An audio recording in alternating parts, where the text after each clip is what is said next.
Greetings, dear fellow Earthlings. The title of my video today is Have Social Humanistic Intellectuals in All Countries Seriously Neglected Their Duties and Made the Mistake of Blindly Imitating Natural Science for Hundreds of Years?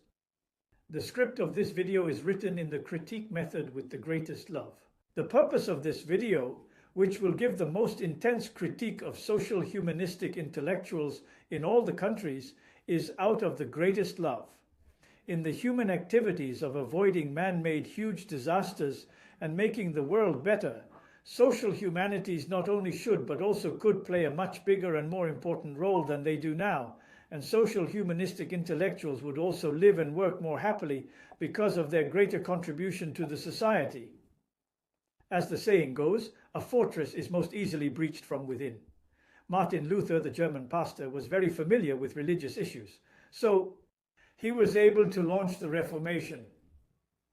I'm a social studies professional with over 40 years of experience. For my bio, see video number 6. I am very clear. There are very serious problems in the social humanities at the present time, and the field of the social humanities in all countries of the world needs at least a change as great as that of the Reformation. First of all, we must recognize the seriousness of the problem. In contrast to the contributions made to society by intellectuals of the natural sciences, intellectuals of the social humanities in all countries of the world today need to answer this embarrassing but probably true question. Are the social humanities intellectuals of the world grossly derelict in their duties and sorry for their wages? Every social humanities intellectual should ask himself or herself, what use to society are the research articles or the books I write? Are they just some worthless high-class chit-chat? Why do practicing practitioners hardly ever read them? Are the vast majority of them intellectual garbage? I don't think that all research must be evaluated on the basis of whether it is immediately useful.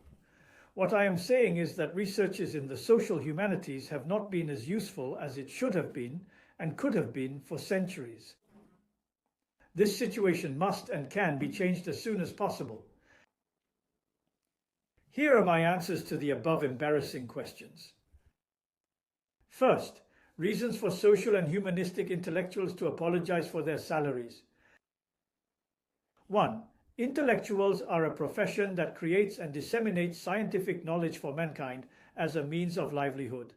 By intellectuals of the social humanities in this video, we mean intellectuals of the social humanities who earn their living by teaching or researching in universities or in research institutions, mainly practitioners in disciplines such as in political science, including international politics or international relations and public administration, sociology, psychology, philosophy, law, education, history, and literature. 2. The scientific knowledge most needed by mankind today is solutions to major social problems. Almost all of the major social problems facing humankind have been caught in an insoluble deadlock, and if the status quo continues, humankind may at any time in the future encounter great man-made catastrophes or even common destruction. Under these circumstances, the social and humanistic intellectuals of all countries in the world have done nothing, but are merely a group of critics who can only comment on the situation, or bystanders who watch the fire from the other side of the river. 3. Perhaps it is impossible for social and humanistic intellectuals to provide scientific knowledge for the solution of major human problems. However, since they are in the business of creating knowledge, they should at least be dedicated to it and do their best for it. At least they should put forward the problems to compete. 4. In order to maximize their potential to create better products, almost all professions now have their own problems to solve and compete. Only the social humanities in all countries of the world have no problems, no competitions, and no competitive marketplace of ideas to test the results of social research. For centuries, social humanities intellectuals have simply continued to produce countless numbers of things that no one knows exactly what they are good for. 5. In 1993, the United States Congress had proposed to eliminate political science from universities. See web article, Is Political Science Useful? In 2015, rumors in Japan that the Ministry of Education, Culture, Sports, Science and Technology is going to abolish liberal arts departments in university. See the book, The Impact of the Abolition of the Liberal Arts Departments. In 2015, some people in the United States even openly suggested, let's abolish social science, a proposal for the new university. Second, the biggest mistakes of social humanist intellectuals and the reasons for them. The greatest mistake of social humanistic intellectuals over the centuries has been that they would simply and blindly imitate the research methods of the natural sciences. They have excluded the search for solutions to the major problems of mankind from the purpose of research. Why would social and humanistic intellectuals who have made a career out of creating knowledge exclude scientific knowledge, which is humanity's greatest need, from their job responsibilities? It may be based on the following three misconceptions. 1. To think that there is only one kind of science for mankind, namely the natural sciences, which have already achieved great success. Thus, in order to become a discipline like the natural sciences, social disciplines must study society according to the methods of the natural sciences and conduct only descriptive, explanatory, and predictive studies of society to the exclusion of countermeasure studies. The general manifestation of social knowledge at present is that many social researches are almost useless, although they are scientific when evaluated by the standards of the natural sciences. In addition, many unscientific national policies, though useful, have brought great disasters to mankind. In response to this situation, the academic mainstream in the social humanities has created a self-deception narrative. The researches that are useless now will be useful in the future, without thinking about the fact that social researches have been done this way for centuries, that they have never been useful, and that continuing to do, they will only continue to be useless. In the centuries since man's activity to understand nature became science, social humanistic intellectuals have not discovered the different characteristics of social phenomena from natural phenomena and not created the appropriate scientific methods to study society according to the characteristics of social phenomena. I have spent more than 40 years researching to show that there are at least two kinds of science: a narrow science, natural science that studies definite phenomena, and a broad science, human science that studies fuzzy phenomena. The relationship between the two sciences is analogous to that between Newton's classical mechanics and Einstein's theory of relativity, or general mathematics and probability theory, Euclidean geometry and non-Euclidean geometry, inorganic and organic chemistry. Thinking that it is impossible to conduct scientific research on human values. Taking Max Weber's value-free as the fundamental principle of social research without recognizing that human beings are animals with values, such as to be alive, sustainable existence, cooperation, peace, democracy, happiness, science, separation of powers and checks and balances, and so on.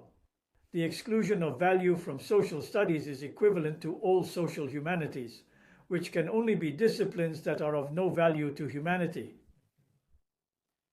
My research shows that the values of human beings can be completely studied scientifically. See the laws of value in my blog article, The 7 Laws of Science of Understanding and Reforming Society. 3. It is thought that social research can be like natural science. Basic research can be separated from applied research, and as long as the basic research is done well, the practical workers will be able to apply the basic principles and methods to practice and make corresponding achievements like engineers. The error of this view lies in the fact that it fails to recognize that social phenomena are fundamentally different from natural phenomena, and that not only can social phenomena not be directly observed as a whole and have a great deal of ambiguity, but also that various social phenomena interact with each other and constrain each other, and that the study and solution of a problem often requires the simultaneous study of and solve a whole bunch of problems. Who can provide a scientific basic theory for a whole bunch of fuzzy problems? 3 solutions. The fundamental change needed in the social humanities in all countries to address the current serious dichotomy between science and usefulness in social research is that social research must be based on the man-made fatal problems at the center and take the close integration of basic research and countermeasure research. Please see videos 3, 4, and 9. This would have at least the following benefits. 1. At least 80% of social research would be both scientific and useful. 2. It is possible to create, in addition to natural science, a science of reasoning contests in search of solutions to social problems, so that mankind can come out of its present barbarism and semi-barbarism, and so that the social civilization of mankind can also enter a golden age of high development. See also the 8th video, All Earthlings are about to create and enjoy 8 great benefits. For what should and could be done at present? Can social research be both scientific and useful? If there is only a general discussion of this question, there is little value in talking about it. The best thing to do is, someone can come up with a possible systematic program that we can all argue and compete with. I have produced dozens of videos and texts for this purpose, which I believe need to be debated and contested not only by all earthlings, but by all social humanities intellectuals, in order for my personal hypothesis to eventually become a majority hypothesis that can be tested empirically. For more discussion on the content of this video, see my blog, fengsingheblogspot.com, article.